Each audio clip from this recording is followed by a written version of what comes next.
دیکھیے ہمارے جو اسلاف ہیں، صحابہ کرام کے بعد ائمہ، یہ ہمارے اسلاف میں چوٹی میں ہیں۔ ان اسلاف میں، ان ائمہ میں دو بنیادی قسمیں ہیں، ایک محدثین اور ایک فقہاء۔ محدثین، ان کا کام کیا تھا؟ قرآن تو اللہ نے خود جمع کر دیا تھا، میں پہلے دن بیان کر چکا ہوں حضور کے سیرہ مبارک میں۔ حضور نے صحابہ کو اسی ترتیب سے قرآن پڑھا دیا اور سینکڑوں صحابہ نے یاد کر لیا۔ پھر جو کمی اگر رہ گئی تھی، کتابی شکل میں حضرت ابو بکر لے آئے۔ پھر اگر اس میں کوئی فرق پڑ رہا تھا پڑھنے کے انداز میں، تو ایک کتابت کے اوپر جمع کر دیا حضرت عثمان نے۔ بات ختم ہو گئی۔ خلافت راشدہ میں قرآن کا معاملہ تو محفوظیت کی آخری درجے کو پہنچ گیا۔ اب اصل مرحلہ کیا تھا؟ حضور کے اقوال مبارک کو جمع کرنا، ان کو بھی تو سمیٹنا ہے نا۔ صحابہ ہیں، منتشر ہو گئے ہیں، کوئی صحابی کوفے چلے گئے، کوئی صحابی دمشق چلے گئے، کوئی کہیں چلے گئے، کوئی کہیں چلے گئے۔ میزبان رسول جو ہے وہ دفن ہے قسطنطنیہ کی فصیل کے باہر، حضرت ابو ایوب انصاری رضی اللہ تعالی عنہ۔ اب ان سب کے پاس، کسی کے پاس اتنی احادیث، کسی کے پاس اتنی احادیث، ان کو جمع کرنے کا کام، پھر چھان پھٹک کرنے کا کام، پھر مرتب کرنے کا کام، یہ کس نے کیا؟ محدثین کرام نے۔ بہت بڑے محسن ہیں اس امت کے محدثین کرام، پوری زندگیاں کھپائیں۔ ایسا بھی ہوا ہے، ایک صحابی مدینے سے چلتے ہیں، ایک محدث مدینے سے چلتے ہیں، انہیں معلوم ہوتا ہے کہ ایک صحابی دمشق میں ہے، ایک حدیث وہ بیان کرتے ہیں، ذرا باریک بات ہے، سمجھ لیجئے گا۔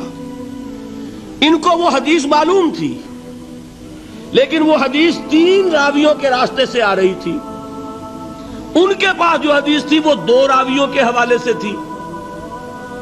اب وہ جاتے ہیں اور وہ بیت المقدس کا اور وہ دمشق کا سفر کرتے ہیں صرف اس حدیث کو سننے کے لیے، سواری سے اترتے بھی نہیں۔ میں نے سنا ہے آپ حضور کی یہ حدیث بیان کرتے ہیں۔ جی ہاں، ذرا مجھے سنا دیجئے۔ سنا دیا۔ ویسے ہی اپنے اونٹ کی جو ہے گردن موڑ لی کہ واپس، بھائی اترو، ٹھہرو، قیام کرو۔ نہیں، میں صرف ایک حدیث رسول تم سے سننے کے لیے آیا تھا، میں اپنے اس سفر میں کوئی اور مقصد جمع نہیں کرنا چاہتا۔ یہ کام کیا محدثین نے۔ بہرحال میں اس وقت جمع و تدوین حدیث کے موضوع پر میری گفتگو نہیں ہے، لیکن چونکہ ہمارے اس جدید دور کے فتنوں میں ایک فتنہ ہے انکار حدیث کا۔ لوگ سمجھتے ہیں جیسے کہ ڈرائنگ رومز میں بیٹھے ہوئے آرام سے کتابیں پڑھتے ہیں، شاید ایسے ہی محدثین کا کام تھا۔ انہوں نے جس طرح زندگیاں لگائی ہیں اور جس طریقے سے حدیث کو جمع کرنے کے لیے مشقتیں جھیلی ہے، اس کا آج ہم تصور نہیں کر سکتے۔ اچھا، وہ تو محدثین کرام ہیں، ان میں بھی اب ایک کا نام نوٹ کر لیجئے۔ چوٹی پہ کون ہے؟ امام بخاری، امام مسلم، امام ترمذی، امام احمد ابن حنبل، امام ابن ماجہ، امام ابو داؤد، سب ہیں۔ لیکن چوٹی پر رئیس المحدثین کون ہے؟ امام بخاری۔ اچھا، اب تیسرا طبقہ ہے ہمارے ہاں، دوسرا، وہ ہے فقہاء۔ قرآن بھی جمع ہو گیا، حدیث بھی آ گئی، اب اس سے احکام نکالنے بھی تو ہے نا، استدلال کرنا ہے، حدیثوں کو جوڑنا ہے، قرآن کے ساتھ ان کا ربط تلاش کرنا ہے، اور پھر کوئی حکم تلاش کرنا ہے، اجتہاد کرنا ہے۔ یہ کام جنہوں نے کیا انہیں ہم کیا کہتے ہیں؟ فقہاء کرام۔ اور ان میں بہرحال جو لوگ یہاں جمع ہیں، مجھے یقین ہے کہ وہ اس بات کو تسلیم کرتے ہوں گے کہ ان میں چوٹی پر ہیں امام ابو حنیفہ رحمۃ اللہ علیہ، امام اعظم۔ ٹھیک ہے، کسی کی رائے ذرا مختلف بھی ہو سکتی ہے، کوئی شافعی مسلک کا ہے تو امام شافعی کو بہرحال وہ اونچا درجہ دے گا، مالکی مسلک کا ہے تو امام مالک سے اسے زیادہ نسبت ہے۔ لیکن واقعہ یہ ہے، پوری دنیا نے تسلیم کیا ہے کہ قانون کا جتنا سینس امام ابو حنیفہ کو ہے، قانون ایک علیحدہ شے ہے، اخلاقیات علیحدہ چیز ہیں، ایک شے کا اخلاقی تقاضا کچھ اور ہے، قانونی تقاضا کچھ اور ہے۔ آپ کو کسی نے تھپڑ مارا، اخلاقی تقاضا کیا ہے؟ معاف کر دو بھائی، اور قانونی تقاضا کیا ہے؟ جوابی تھپڑ رسید کرو، اس لیے کہ اگر یہ نہیں کرو گے تو اس کی ہمت افزائی ہوگی، یہ کسی اور کو بھی تھپڑ مارے گا۔ قانون کا تقاضا یہ ہے، السن بالسن، دانت کا بدلہ دانت، والاذن بالاذن، کان کا بدلہ کان، قانون یہ ہے۔ اور اخلاق کا تقاضا کیا ہے؟ وَإِن تَعْفُوا وَتَصْفَحُوا وَتَغْفِرُوا، اگر تم بخش دو، معاف کر دیا کرو، لوگوں سے درگزر کیا کرو، فَإِنَّ اللَّهَ غَفُورٌ رَحِيمٌ، تو اللہ بھی تو غفور الرحیم ہے۔ تقاضے متضاد ہو گئے کہ نہیں؟ کسی معاملے کے اخلاقی پہلو پر نظر رکھنا یہ اور مزاج ہوگا، اور کسی معاملے کے قانونی پہلو کی گہرائی میں اترنا یہ اور مزاج ہے۔ میں اپنا احساس عرض کر رہا ہوں، اور دنیا میں جو بات مانی گئی ہے کہ جس کا نام لیگل سینس ہے، قانون کا ایک فہم، اس میں دنیا کا کوئی شخص مقابلہ نہیں کر سکتا امام ابو حنیفہ کا۔ آپ صحابہ کو ان سے مستثنیٰ کر دیجئے، ظاہر بات ہے انبیاء اور رسولوں کا معاملہ نہیں ہے، تو باقی انسانی نوع انسانی کے اندر امام ابو حنیفہ کا پلے کا کوئی شخص، ان کے برابر کا کوئی شخص قانون کا فہم رکھنے والا آج تک پیدا نہیں۔ تو سید الفقہاء کون ہوئے؟ امام ابو حنیفہ۔ اور رئیس المحدثین کون ہے؟ امام بخاری۔ یہ ساری جو میں نے اس وقت آپ کو تمہید بیان کی، وہ اس مسئلے کے لیے پریشان کن مسئلہ یہ ہے کہ امام ابو حنیفہ کی طرف یہ بات منسوب ہے کہ وہ یہ فرماتے ہیں الایمان قول، ایمان نام ہے صرف قول کا، عمل اس میں زیر بحث نہیں آتا۔ ولا یزید ولا ینقص، وہ ایمان نہ گھٹتا ہے نہ بڑھتا ہے۔ ایک سٹیٹمنٹ سمجھ میں آ گیا نا؟ اب دوسرا سٹیٹمنٹ سنیے، وہ ہے امام بخاری کا، رئیس المحدثین کا، الایمان قول وعمل، ایمان نام ہے قول اور عمل کے مجموعے کا، قول اور عمل دونوں چیزیں ایمان میں شامل ہیں۔ وَيَزِيدُ وَيَنْقُصُ، وہ گھٹتا بھی ہے بڑھتا بھی ہے۔ ایک مسلمان کو پریشان ہو جانا چاہیے کہ نہیں؟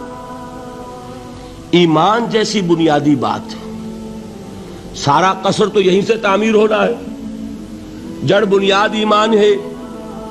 ایمان کے بارے میں کوئی 14ویں صدی کے 15ویں صدی ہجری کے کوئی علماء ہو، بڑے سے بڑے ہوں، ان کا اختلاف ہو جائے تو تشویش نہیں ہوگی۔ یہ کن کے درمیان اختلاف ہو رہا ہے؟ رئیس المحدثین امام بخاری اور سید الفقہاء امام ابو حنیفہ۔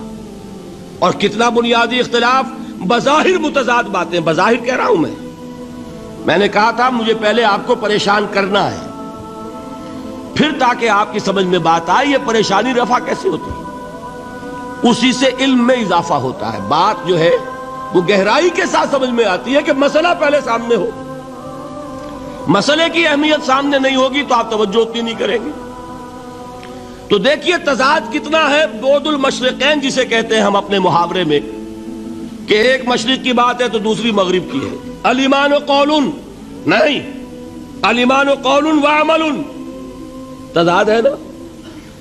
لا یزید ولا ینقص، نہیں، یزید وینقص، تو یہ تو معلوم ہوتا ہے کہ بہت زبردست اختلاف ہے جو حل نہیں ہو سکے گا۔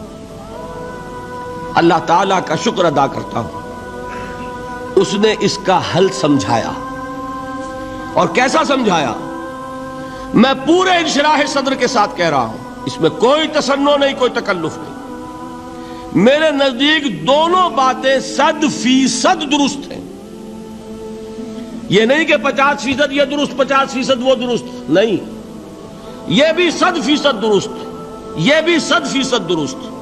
فرق کیا ہے؟ محل مختلف ہے۔ امام ابو حنیفہ قانونی ایمان کی بات کر رہے ہیں، اور امام بخاری حقیقی ایمان کی بات کر رہے ہیں۔ قانونی ایمان کے اعتبار سے 100% درست ہے یہ بات کہ وہ صرف قول ہے، عمل نہیں، زیر بحث آئے گا۔ ایک شخص نماز نہیں پڑھتا کافر نہیں ہے، نماز کا منکر ہو جائے کافر، زکات نہیں دیتا فاسق ہے فاجر ہے، کافر نہیں ہے، زکات کہہ دے کہ ہے ہی نہیں دین میں، کافر۔ فرشتہ کس نے دیکھا کیا پتا کیسا ہوتا ہے؟ حضور نے بھی اصل فرشتہ اپنی اصل ملکی شکل میں صرف 2 دفعہ دیکھا ہے، ورنہ تو انسانی شکل میں آتا تھا یا نظر ہی نہیں آتا تھا۔ 2 باتیں تھیں، وہی ہو جاتی تھی، نظر کوئی نہیں آتا تھا، یا انسانی شکل میں نظر آیا۔ اصل ملکی شکل میں حضرت جبرائیل کو 2 مرتبہ دیکھا۔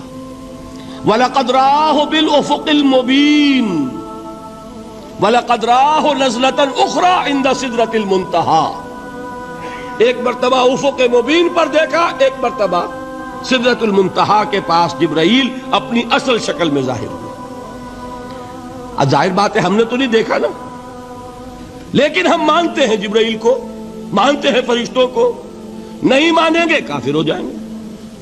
تو معلوم ہوا کہ قانونی ایمان جس پر دار و مدار ہے کفر اور اسلام کا، اس کا کل دار و مدار صرف قول پر ہے، ماننے پر ہے، اقرار باللسان پر ہے۔ یہ بات آپ نے سنی ہوگی، امام ابو حنیفہ کا قول ہے 100% درست، کہ گناہ کبیرہ سے بھی انسان کافر نہیں ہوتا۔ کبیرہ گناہ ہے، شراب پی ہے، کافر نہیں ہے، حد لگا دو۔ حضرت عمر نے اپنے بیٹے پر حد جاری کی، ایک مرتبہ مصر میں حد جاری ہو چکی تھی، لیکن حضرت عمر کو احساس ہوا کہ وہاں شاید رعایت کی گئی ہوگی خلیفہ کے بیٹے پر حد جاری کرنے میں، لہذا پھر بلایا اپنے پاس اور دوبارہ حد جاری کی۔ حد جاری کرو لیکن کافر نہیں ہوگا۔ اگر کسی سے زنا ہو گیا ہے، میں آپ کو واقعہ سنا چکا، غامدی خاتون، حد جاری ہو جائے گی، لیکن یہ کہ اس کو کافر نہیں کہہ سکتے۔ کافر کیا کہیں گے؟ میں تو سنا چکا آپ کو کہ ذرا کسی نے کہہ دیا بے حیا عورت تھی تو حضور نے کیسی ڈانٹ پلائی ہے، کتنا اس کا رتبہ بیان کیا ہے۔ اس نے تو وہ توبہ کی ہے کہ مگر مدینے کی پوری آبادی پر اس کو تقسیم کر دیا جائے تو سب کی نجات کے لیے کافی۔